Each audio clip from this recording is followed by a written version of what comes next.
नमस्कार दोस्तों, आप सभी का स्वागत है आपके अपने परिवार रिलैक्स सुपर क्लासेस में। जी हाँ दोस्तों, आज की क्लास में हम लोग देखने वाले हैं कथन और तर्क।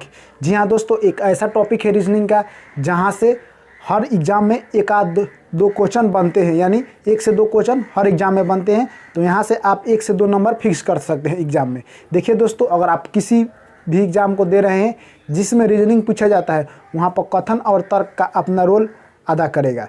तो हम सभी साथियों से कहना चाहेंगे कि आज हम लोग देखेंगे बेसिक, यानी ये बनता कैसे है। बहुत सारे साथियों को कंसेप्ट ही नहीं पता रहता है कि ये बनेगा कैसे, इससे बहुत सारे साथियों का गलत हो जाता है। तो आज इसको हम जानेंगे विस्तार से। और सभी साथियों से हम कहना चाहेंगे, जो भी साथी नए हैं चैनल को सब्सक्राइब कर लीजिए और वीडियो को शेयर कर दीजिए मेरे दोस्त।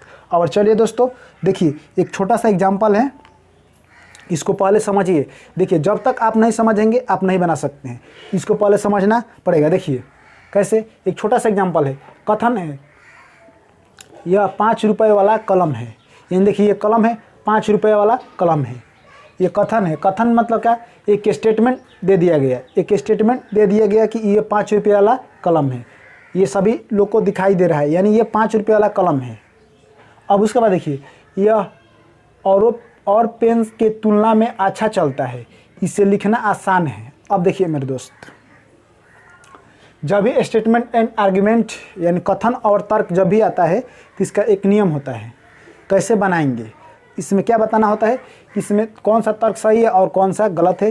यानी सिर्फ पूछ देगा कि इसमें कौन सा तर्क सही है, तो तर्क एक सही है या तर्क 2 सही है या दोनों सही है या दोनों गलत है, कोई भी आंसर हो सकता है। तो देखिए, इसको रियल लाइफ जैसे जानते हैं, जैसे आम जीवन में जैसे हम लोग के साथ होता है, आम जीवन में वैसा ही सोचकर इसका आंसर देना है। देखिए मेरे दोस्त, जैसे आप ही सोचिए कि यह 5 रुपये वाला कलम है, ठीक है।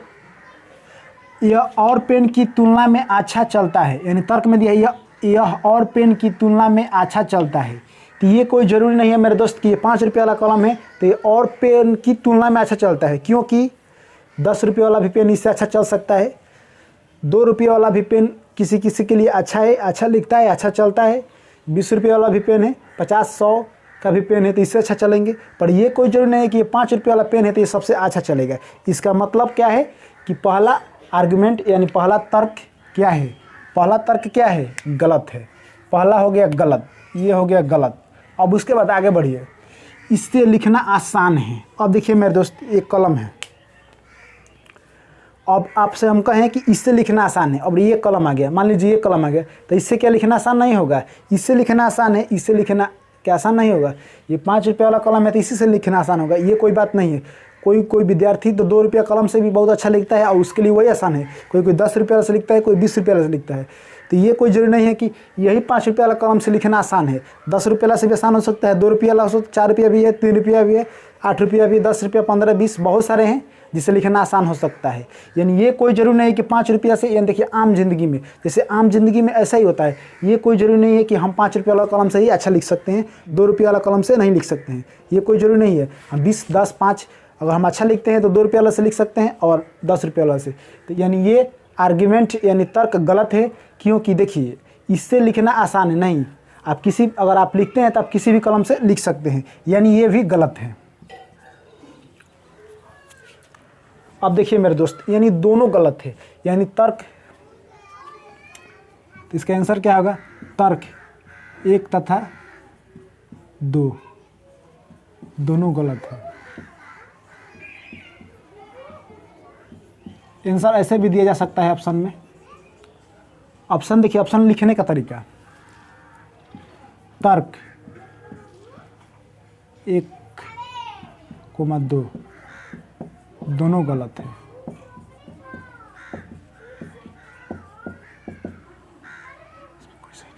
इसके बाद ऐसा भी लिखा जाता है, इसमें कोई सही नहीं है, कोई सही नहीं है।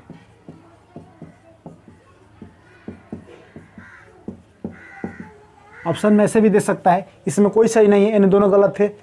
तर्क 1 और 2 दोनों गलत है, तर्क 1,2 दोनों गलत है। ऐसे भी आंसर दे सकते हैं, यानी तीनों प्रकार से आंसर लिखा जा सकता है। तो ये भी पता होना चाहिए कि आंसर कैसे देता है। तो यहाँ तक मैं आशा करता हूँ कि सभी साथियों को यहाँ तक समझ में आ गया होगा। तो दोस्तों, अगर आपको ये कंसेप्ट समझ में आया तो वीडियो को लाइक कर दीजिए और हम लोग आगे बढ़ेंगे। देखिए मेरे दोस्त, इसको रियल लाइफ जैसे ज़िंदगी में जैसे अपनी घटना होती है, जैसे कि ज़िंदगी में हम लोग जीते हैं, यानी ज़िंदगी में जो रियल लाइफ डेली हम लोग फेस करते हैं, वही इसी के साथ सोचकर आंसर देना है। बस आपका आंसर कभी गलत नहीं होगा। बस ये है कथन तर्क में आप डेली लाइफ में जो करते हैं वैसा ही सोचकर आंसर दीजिएगा, आपका कभी गलत नहीं होगा। तो आइए दोस्तों देखते हैं आज का पहला प्रश्न।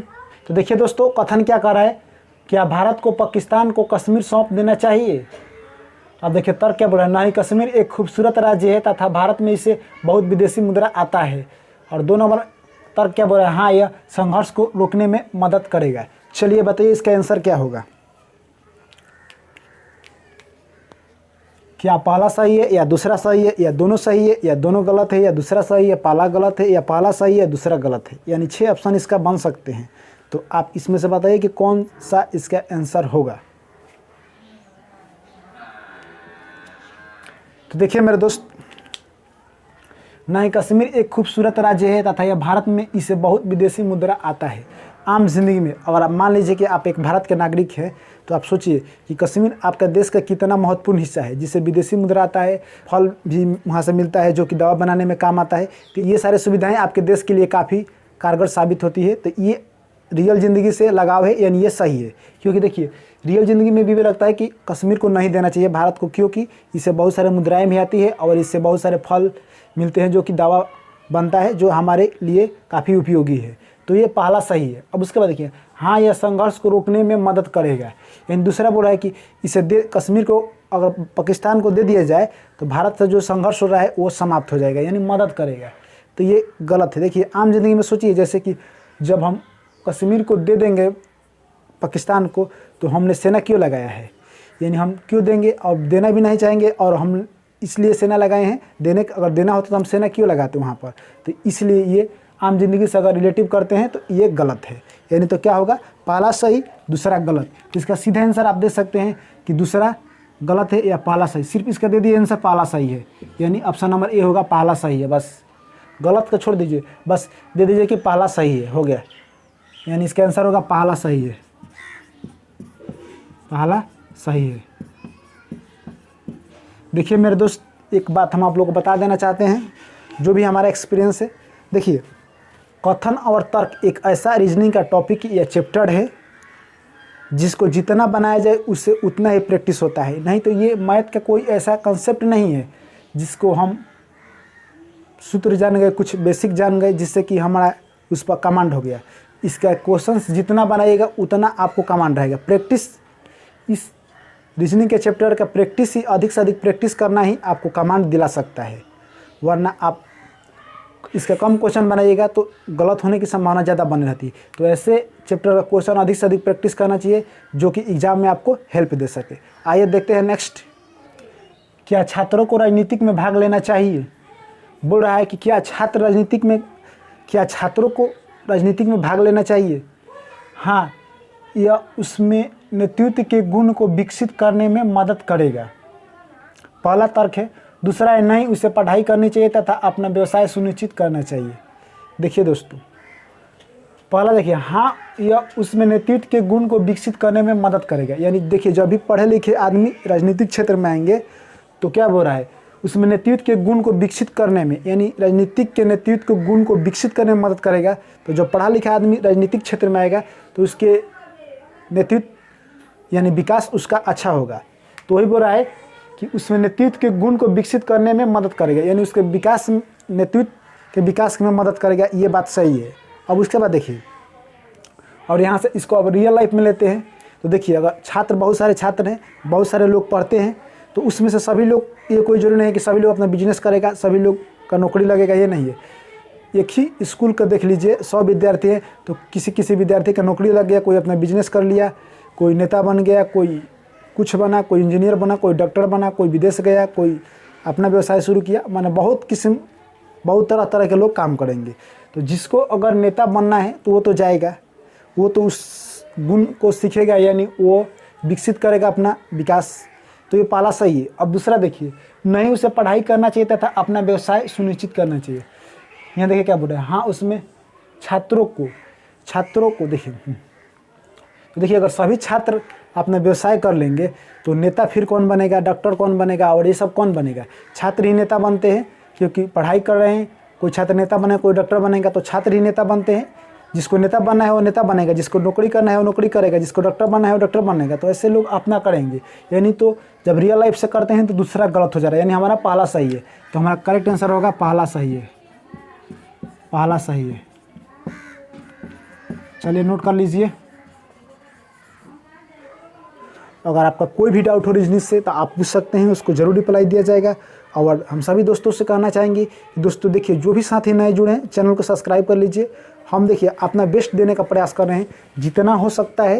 रीजनिंग का जो टॉप क्वेश्चन है, जैसे कि स्टेटमेंट हो गया, घड़ी हो गया और सारे कुछ टॉपिक है, उसी टॉपिक को हम पढ़ाएंगे आप लोग के बीच, जहाँ से आप लोग यहाँ से कुछ नंबर उठाकर आप बोनस पॉइंट कर सकते हैं। यानी देखिए, रीजनिंग में तो हर कोई बनाता है, रीजनिंग को लोग उतना इग्नोर करते हैं, उतना लोग जैसे ध्यान नहीं देते हैं। रीजनिंग और ग्रुप डी में 30 नंबर का आएगा, अगर आप उसमें 28 प्लस उठाते हैं तो आप एक बेस्ट रीजनिंग के विद्यार्थी हैं, यानी आपका रीजनिंग बहुत अच्छा है। नहीं तो आप भी 22, 23, 24 उठा रहे हैं तो आप औसत बच्चे में रह रहे हैं।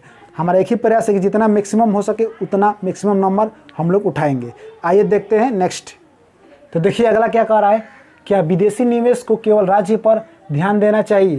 यानी जो विदेशी निवेश, विदेश के लोग आते हैं उसको केवल राज्य पर ही खर्चा करना चाहिए। देखिए तर्क क्या बोला है, नहीं यह पूरे देश की योजना के विरुद्ध है। नहीं, ये पूरे देश की योजना के विरुद्ध है। तर्क पहला बोल रहा है हाँ, दूसरा बोल रहा है हाँ, क्योंकि बहुत सारे राज्यों में विदेशी निवेश को आकर्षित करने की आधारित संरचना की कमी है। अब बताइए कि इसमें कौन सही या कौन गलत है। चलिए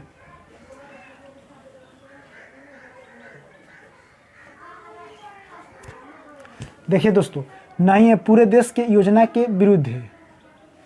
पहला सही है, क्योंकि देखिए जो भी विदेश से जो भी धन आकर्षित, यानी विदेश से जो भी धन आते हैं राज्य में, जो भी पर्यटन स्थल बनाते हैं जहाँ पर विदेशी घूमने आते हैं, वहाँ से उन लोग को, राज्य को जो लाभ होता है विदेशी मुद्रा। तो देखिए क्या बोल रहा है, नहीं यह पूरे देश के योजना के विरुद्ध है।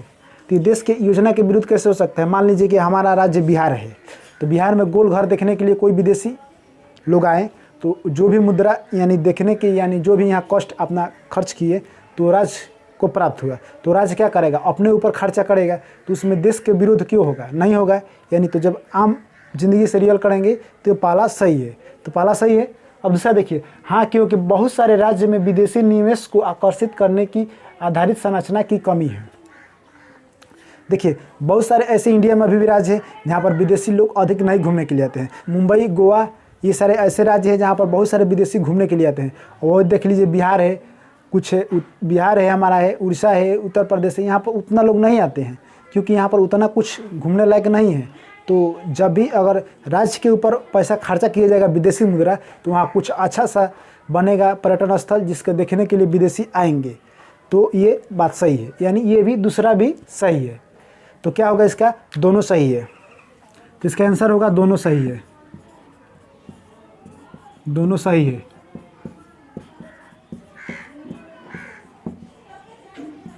चलिए नोट कर लीजिए, दोनों सही है।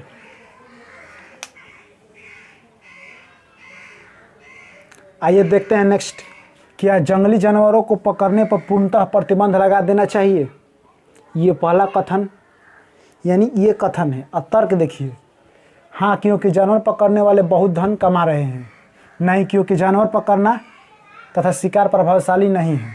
चलिए बताइए इसका कौन सा तर्क मजबूत है या कौन सा तर्क इसका सही है। इन देखिए, इन दोनों तर्क में भी तुलना करना पड़ता है कि कौन सा तर्क इनमें से मजबूत है। तो देखिए, हाँ, क्योंकि जानवर पकड़ने वाले बहुत धन कमा रहे हैं, ये कोई ज़रूरी नहीं है मेरे दोस्त कि जानवर पकड़ने वाले बहुत धन कमा रहे हैं, ये गलत है। नहीं, क्योंकि जानवर पकड़ना तथा शिकार प्रभावशाली नहीं है, ये बात एकदम सही है। इस तर्क की तुलना में ये वाला तर्क ज़्यादा सही है। तो क्या होगा? केवल दूसरा सही है, यानी सिर्फ लिख सकते हैं दूसरा सही है, दूसरा सही है।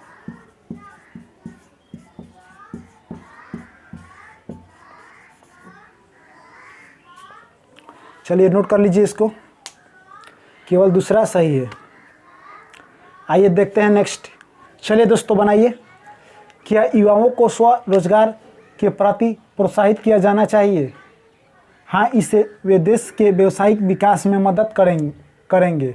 हाँ, इससे बाजार में व्यवसाय का दबाव कम हो जाएगा। चलिए बताइए इसका करेक्ट आंसर क्या होगा। देखिए जैसे कथन क्या बोल रहा है, क्या युवाओं को स्वरोजगार के प्रति प्रोत्साहित करना चाहिए, यानी युवाओं को ये कहना चाहिए, यह सलाह देना चाहिए कि आप लोग रोजगार कीजिए। उसके बाद देखिए तर्क क्या बोल रहा है, हाँ इससे वे देश के व्यावसायिक विकास में मदद करेंगे, यानी जब युवा खुद का रोजगार करेंगे तो देश के विकास में क्या करेंगे, मदद करेंगे। तो ये बात तो सही है, यानी पहला सही है। अब चलिए नेक्स्ट देखिए, नेक्स्ट क्या कर रहा है, हाँ इसमें बाजार में व्यवसाय का दबाव कम होगा। जब किसी भी चीज़ का अगर व्यवसाय अधिक होगा, जैसे मान लीजिए कि आप जैसे बुक के दुकान है, मान लीजिए कि आपके मार्केट में एक ही बुक का दुकान है, अगर आपके मार्केट में 10 बुक का दुकान हो जाए तो प्रेशर कम होगा, दबाव कम होगा। जैसे मान लीजिए एक ही बुक का जब दुकान है वो बंद रहेगा तो बहुत सारे लोग परेशान हो जाएंगे। अगर 10 रहेगा तो कोई खुला रहेगा, 10 रहेगा तो आप कहीं से भी ले सकते हैं, पूरा मार्केट में रहेगा चारों तरफ, तो इससे दबाव कम होगा। तो यानी दूसरा भी सही है, हाँ इससे बाजार में व्यवसाय का दबाव कम हो जाएगा, यानी उस पर लोग आश्रित नहीं रहेंगे एक ही दुकान पर, क्योंकि 10 दुकान खुलेगा तो ये कोई जरूरी नहीं कि एक ही जगह खुलेगा, वो आसपास के क्षेत्र में खुलेगा, यानी हर मार्केट के हर इधर उधर खुलेगा, तो आप कहीं से भी ले सकते हैं, आपको दबाव नहीं रहेगा। तो ये करेक्ट है, यानी दूसरा भी सही है। तो चलिए इसको नोट कर लीजिए, यानी इसका सही क्या, इसका आंसर क्या होगा, दोनों सही है, दोनों सही है। चलिए इसको नोट कर लीजिए। तो दोस्तों ये रहा आज का हमारा क्लास आपको कैसा लगा, और देखिए मेरे दोस्त ये कथन और तर्क आपको कैसे लगे कमेंट में लिख के जरूर बताइएगा मेरे दोस्त। अगर आपको समझ में आया है तो वीडियो को लाइक कीजिए और दोस्तों के साथ शेयर कीजिए, और जो भी साथी चैनल को सब्सक्राइब नहीं किए हैं सब्सक्राइब कर लीजिए, क्योंकि देखिए ऐसे ही क्लास लेकर हम आपके बीच आते रहते हैं। जब भी क्लास अपलोड करेंगे सबसे पहले आप तक पहुंचेगा, तो हम इसीलिए सभी दोस्तों से कहते हैं कि आप लोग चैनल को सब्सक्राइब कर लीजिए। और आपका कोई भी डाउट हो यानी रीजनिंग से आप पूछ सकते हैं, उसको ज़रूर बतलाया जाएगा। फिर आप लोग से मिलते हैं नेक्स्ट क्लास में, यानी इसके पार्ट 2, यानी ये पार्ट 1 था कथन और तर्क का, फिर आप लोग से पार्ट 2 में मुलाकात होगी। तब तक के लिए सभी साथियों, मेरे प्यारे भाई एवं बहनों को मेरा प्यार भरा नमस्कार। Thank you.